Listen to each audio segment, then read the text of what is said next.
오늘은 대담으로 또 이 내용을 놓고 분석으로 이어가겠습니다. 김영우 전 국민의힘 의원, 또 박원석 전 정의당 의원 두 분과 함께하겠습니다. 안녕하십니까? 네, 안녕하세요. 네. 네, 예고된 시간보다 몇 분 좀 일찍 들어가면서 두 분도 마침 두 양당 대표의 회동 모습 보셨는데 아까 김 전 의원께서 고개를 이렇게 갸우뚱하셨거든요. 어느 대목입니까? 저는 사실 바로 오늘 이 순간이 네. 그 한동훈 비대위원장이 정말 정치에 입문하는 순간이라고 봤어요. 그 비대위원장 취임 그 사보다도 왜냐하면은 최초로 야당 대표를 만나는 날입니다. 네. 그래서 과연 한동훈 비대위원장이 어떤 모습으로 어떻게 첫 메시지를 전달할까 그랬는데 생각보다 굉장히 여유가 있었습니다. 말을 길게 하진 않았지만은 그리고 그 현장에서 이재명 당대표가 소개받을 때 가벼운 박수도 치면서 네.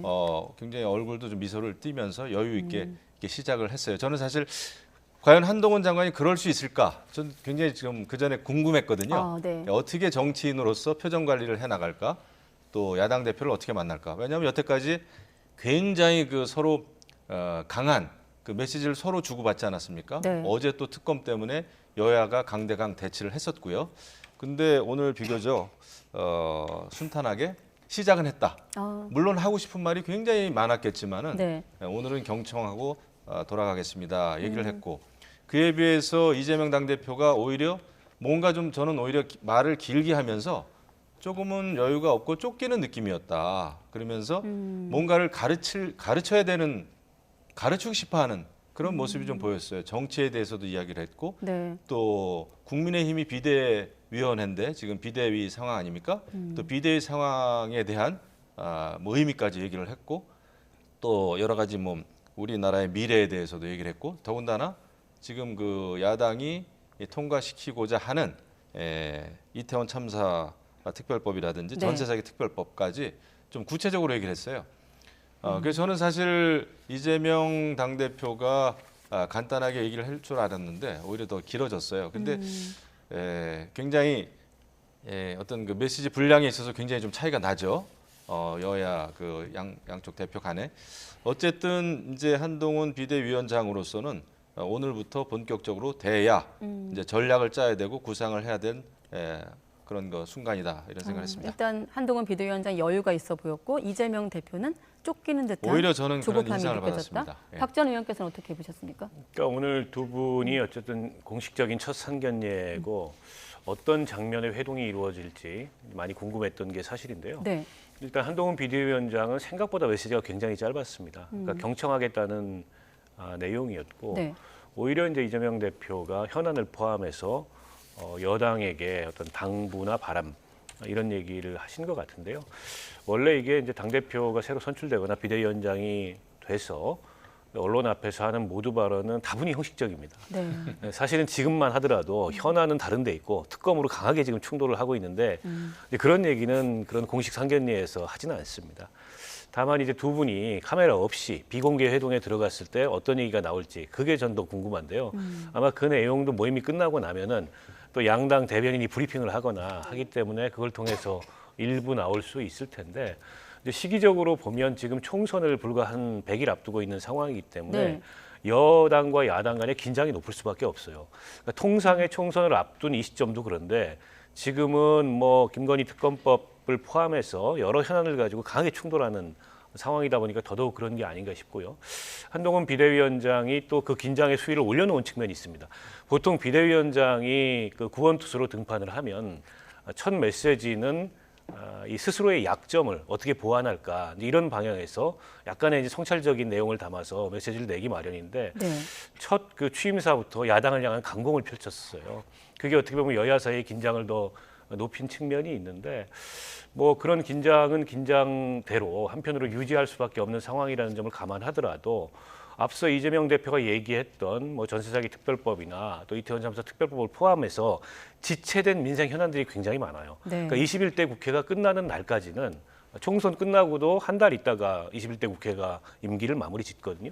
그때까지는 어쨌든 그 21대 국회에 저는 소명을 다 해야 된다고 보고 그 가운데서 여야 대표가 또 한편으로는 타협하고 뭔가 결론을 생산적으로 내려야 될 그런 의제나 그런 현안들이 있을 거라고 봅니다. 그런 점에 있어서는 네. 서로 협력할 수 있는 방안들을 잘 찾아갔으면 좋겠습니다. 네.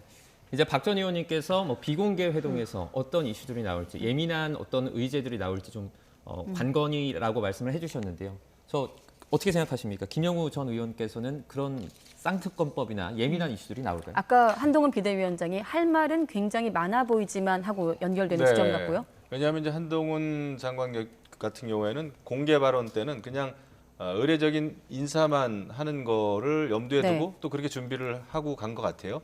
그리고 한동훈 비대위원장 입장에서는 뭐 인사말을 길게 할 필요는 없겠죠. 그냥 일단은 뭐 예의방한 거니까요. 네.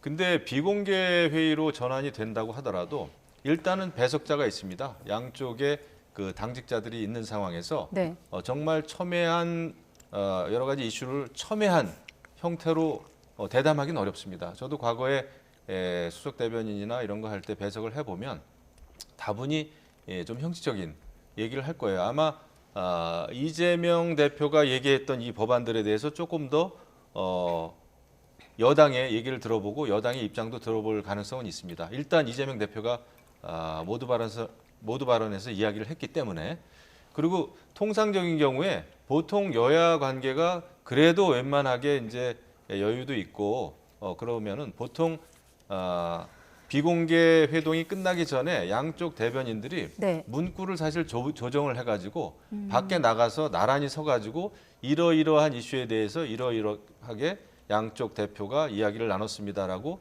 번갈아 가면서 보통 언론 브리핑을 합니다.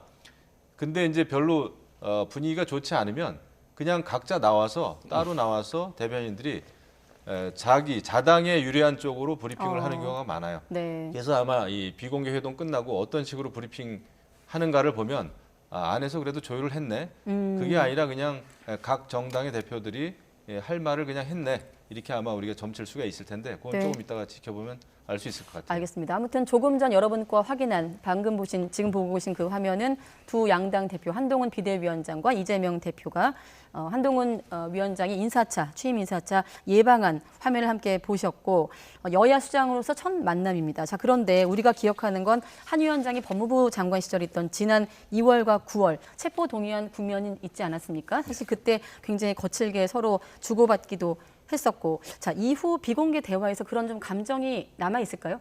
그런 감정이 남아 있으면 안 되죠. 그거는 서로 이제 자기 일을 네. 각자 다른 포지션에서 하다가 빚어진 어떤 충돌이거나 감정적 대립인데 네. 한동훈 비대위원장은 더 이상 법무부 장관이 아닙니다. 당시 국회에서 제안 설명을 하면서 중대범죄자로 이재명 대표를 규정했었습니다. 네. 물론 비대위원장에 대해서 첫 일성에도 비슷한 얘기를 했어요.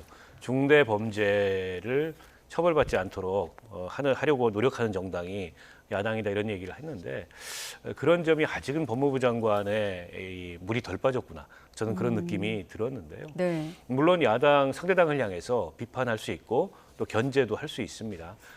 그러나 이재명 대표 개인의 어떤 이 사법 리스크가 민주당의 모든 문제는 아니거든요.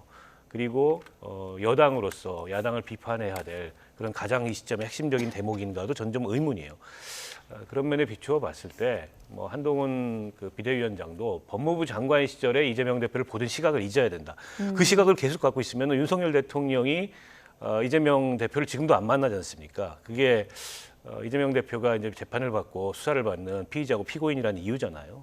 근데 한동훈 비대위원장도 그럴 수가 있습니다. 근데 지금 소수 여당이에요. 네. 어쨌든 21대 국회가 끝나기 전까지는 소수 여당 입장에서 다수 야당의 협력을 구할 일이 전혀 없다고 보기가 어렵습니다. 때문에 한동훈 비대위원장은 이제 법무부 장관 시절에 혹은 검사 시절에 본인은 잊으시라 이런 말씀을 드리고 싶습니다. 네, 자 다시 한번 여러분과 함께 배석자들과 함께 두 양당 대표가 미소를 띠면서 인사를 하는 모두 발언 직전의 상황을 화면과 함께 보셨고 조금 전 저희가 이 두 사람이 만나기 직전에 서로에게 건넸던 발언들을 좀 모아봤는데 일주일에 서너 번씩 당 대표가 형사 재판을 받는 초현실적인 민주당이라고 한동훈 비대위원장이 언급을 했고 이재명 대표 오늘 협치 그런 것은 아예 마인드가 없다고 했거든요. 굉장히 대치 국면인데 아까 법무부 장관 시절을 잊어야 한다고 했고 그런 감정은 없애야 된다고 하셨는데 김 전 의원은 어떻게 생각하십니까?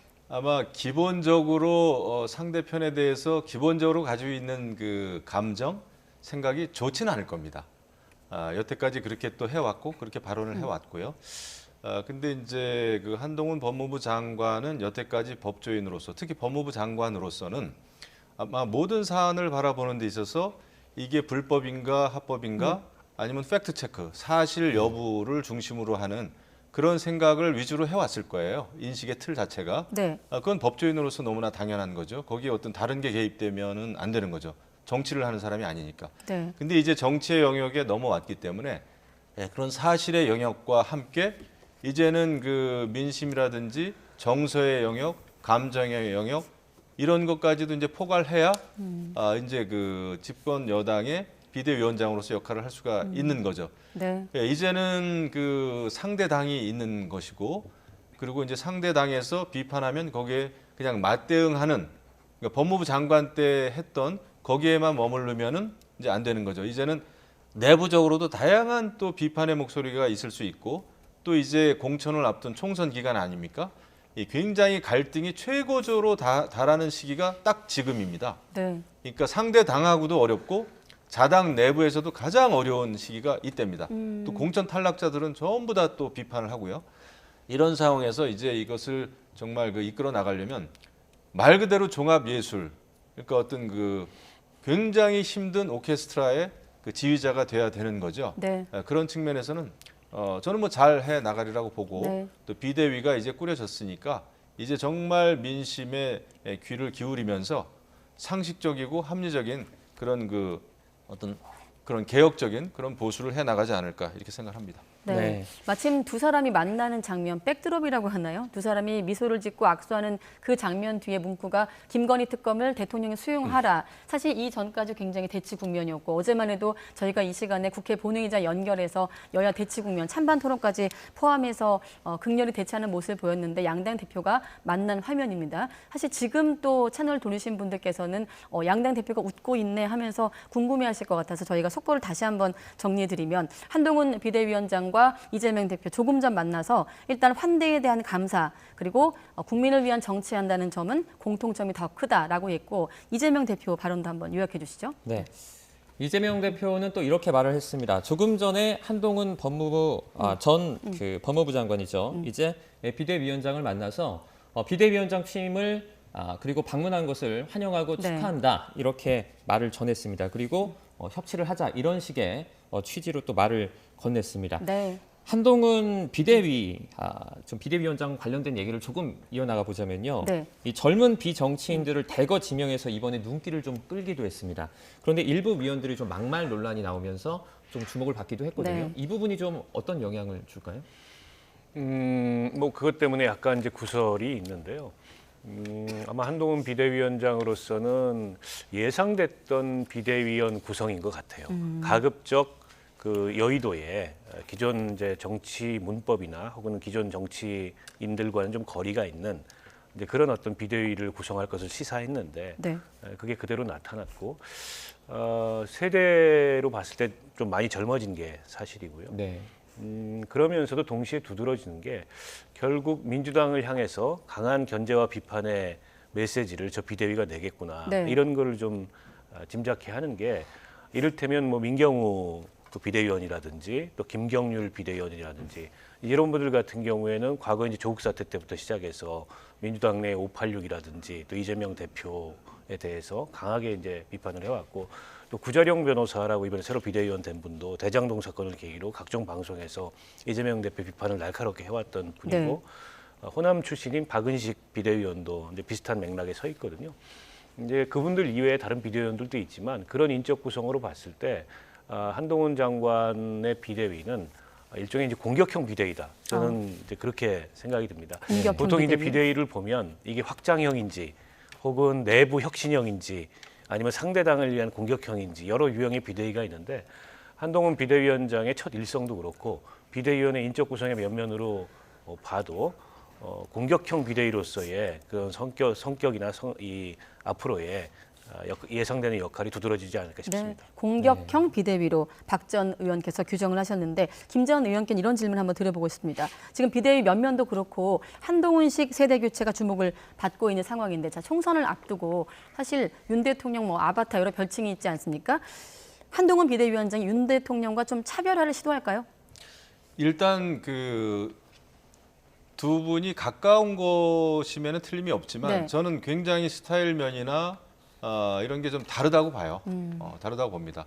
뭐 말하는 스타일도 그렇고, 그리고 한동훈 비대위원장이 이제 비대위를 꾸렸는데 그 이제 공격형이다 말씀하셨는데 그런 측면도 있고, 하지만 또 면면을 보면은 그 8명 이번에 이제 비대위원장이 직접 지명한 그 8명을 보면은 보육원 출신의 그런 그 젊은 또 활동가도 있고요. 네. 그 청년들의 자립을 위해서 굉장히 그 봉사하는 그런 활동가란 말이죠. 그다음에 여러 가지 그 사회적인 약자, 노인 또 치료와 관련된, 그다음에 재활 치료와 관련된 전문가들도 있고, 뭐 김혜지 의원은 다 아시다시피 시각 장애인으로서의 어떤 또 예술가 출신이고요. 네.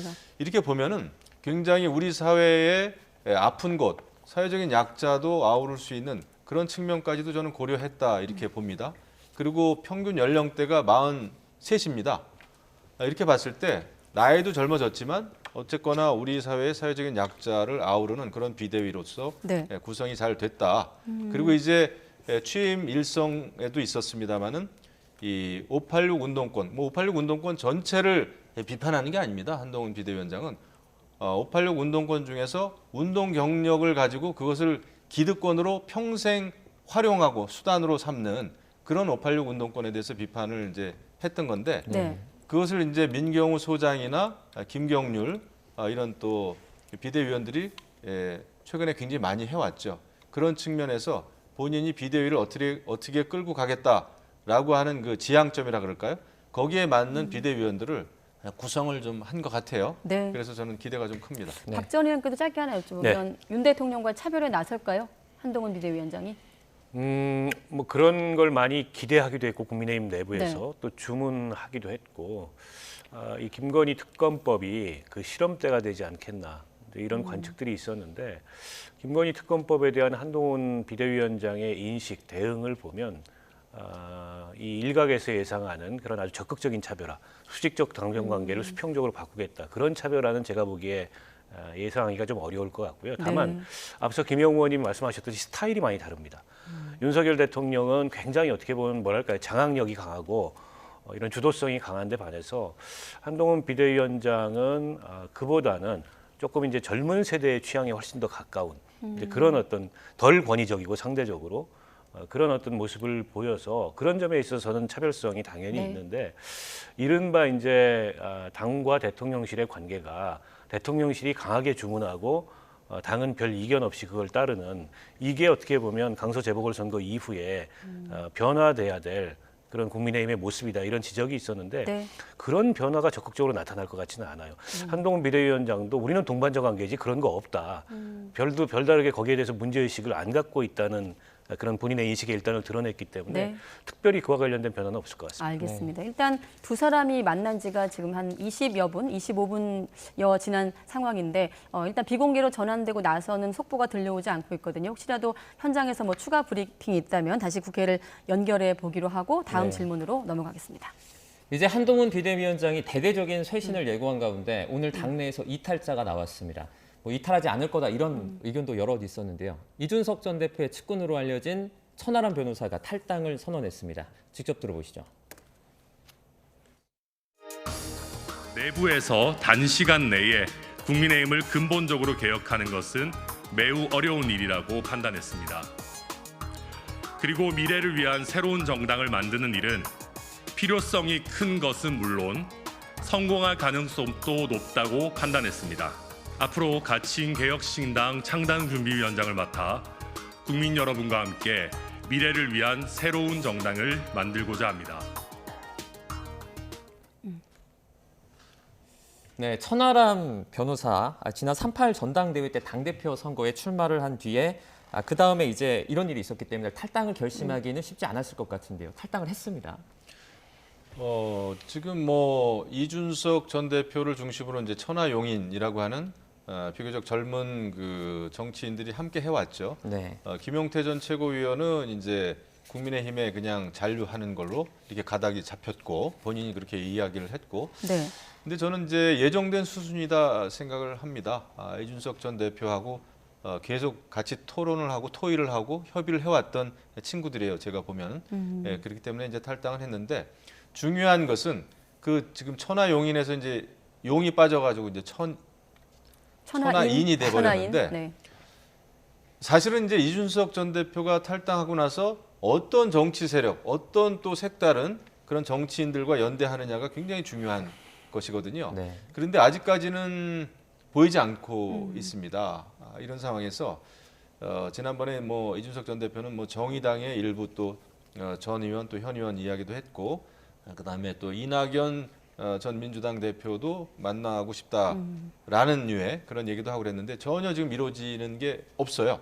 이런 상황에서 굉장히 갈 길이 멀고 갈 길이 험하다 생각이 듭니다. 더더군다나 이제 모든 주목, 언론이라든지 일반 대중들의 주목은 한동훈 비대위원회가 어떻게 또 공천관리위원회를 또 꾸리고 네. 어떻게 또 공천 룰을 만들고 어떻게 비대위를 이끌어가는 것인가에 모든 지금 주목이 쏠리고 있는 상황에서 이준석 전 대표가 이제 당을 나갔기 때문에 네. 국민의힘의 어떤 그 힘 있는 영향력 있는 정치인이 아니고 이제는 그 정말 제3지대, 제4지대의 그런 그 젊은 정치인으로서 이제는 메시지를 전파해야 되는 그런 어려움이 있습니다. 네. 그래서 현실적으로는 굉장히 쉽지 않은 길을 가게 될 그런 운명이 아닌가 그런 생각은 드는데 네. 알겠습니다. 일단 총선 앞두고 좀 주요 인물을 변수로 꼽자면 말씀하신 한동훈 비대위원장, 또 이준석 전 대표, 이낙연 전 대표가 있는데 시간을 좀 압축하기 위해서 이낙연 전 대표 주변 움직임도 한번 보고 질문 드리겠습니다. 국회 부의장을 지낸 이석현 전 의원이 탈당을 밝혔거든요. 들어보시죠. 저는 오늘 민주당을 탈당 선언합니다. 이낙연과 함께 신당을 만들겠습니다. 선장이 파국으로 배를 몰아도 선원들은 배의 크기만 믿고 자기들만의 선상 파티를 즐기고 있습니다. 원칙에 귀닫고 상식을 조리돌림하다가는 결국 난파에 침몰하게 될 것입니다. 신당은 윤석열도 싫고 이재명도 싫은 국민에게 제3의 선택지를 제공하는 일입니다. 아까 이준석 전 대표 신당은 쉽지는 않을 거라고 하셨고 포함해서 질문드리면 어떻게 전망하십니까? 일단 이낙연 전 부의장 같은 경우에 육선의 중진이고 김대중 대통령 비서로 정치를 시작하셨던 분이기 때문에 저분이 당에서 이탈한다는 것은 굉장한 상징성이 있고 또 이낙연 전 대표와 함께 신당을 추진하겠다는 것도 민주당 일각의 그런 어떤 그 분당에 관한 우려 이거를 더 높이지 않을까 싶습니다. 네. 근데 이제 이낙연 대표의 신당도 그렇고 이준석 전 대표의 이른바 이제 개혁 신당도 그렇고 1월 한 달이 굉장히 중요한 고비일 것 같아요. 1월 한 달 동안에 신당의 어떤 그 세력 측면에 그 규모를 보여주는지 또 선거를 치를 수 있는 그런 진용을 갖추는지 또 어떤 경쟁력 있는 인물들이 참여하는지 이게 일단 1차적인 변수일 것 같고요. 그리고 아울러서 양측이 뭔가 이른바 빅텐트를 칠 가능성도 네. 일부에서는 지금 전망하고 있지 않습니까? 그리고 일정한 물밑 대화는 오고 가고 있는 걸로 제가 알고 있어요. 근데 그 빅텐트가 실현된다면 총선에 굉장히 큰 변수가 될 수 있습니다. 이게 4자 구도가 되는 것과 네. 3자 구도가 되는 것은 아예 이제 총선 전체 구도의 의미가 달라지는 거거든요. 네. 게다가 이제 선거제도가 아직 확정이 안 됐습니다만 지금 연동형 제도 하에서는 뭐 4자건 5자건 각자 비례의석을 얻을 가능성이 있기 때문에 각계약진할 수도 있는데 양당이 이걸 병립형으로 되돌리면 오히려 양당 이외의 나머지 세력을 하나로 묶어서 이른바 3자 구도가 형성될 가능성이 굉장히 높아지거든요. 네. 그것도 굉장히 큰 변수가 될 것 같고 이래저래 1월 한 달이 이런 신당을 준비하는 분들한테는 분주하면서도 굉장히 중요한 시기가 되지 않을까 싶습니다. 네, 참고로 김 전 의원께서는 총선 행보가 어느 정도 윤곽이 나오는데 박 전 의원께서는 혹시 신당과 관련해서 움직임이 없습니까?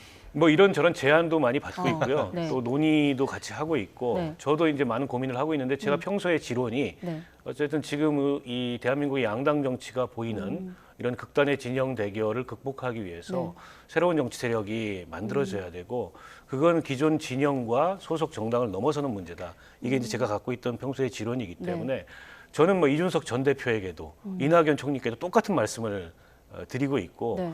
이게 각자 시작을 하더라도 궁극적으로는 내년 총선 구도를 3자 구도를 만들기 위해서 그래서 새로운 어떤 정치에 그런 비전을 열기 위해서 노력해야 된다 이 말씀을 길게 지금 이 자리를 말씀하시네요. 빌어서도 드리겠습니다. 길게 말씀하시는데 사실 기대 없이 여쭤봤는데 어느 쪽인지 아직 안 정하셨고요. 네, 그렇습니다. 네, 알겠습니다. 시간 거의 다 됐는데 저희가 좀 준비한 내용에서 짧게만 짚으면 장관급 이사 5명이 임명이 됐는데 지금 김홍일 방통위원장 임명을 강행했다고 하면서 당일 기한 송부 요청을 했다 이런 보도가 나오고 있거든요. 저희가 그 통상적인 절차와 이번 그 김홍일 위원장 사례를 한번 비교해 봤는데 김 전 의원께서 좀 부연 설명 좀 해주시죠.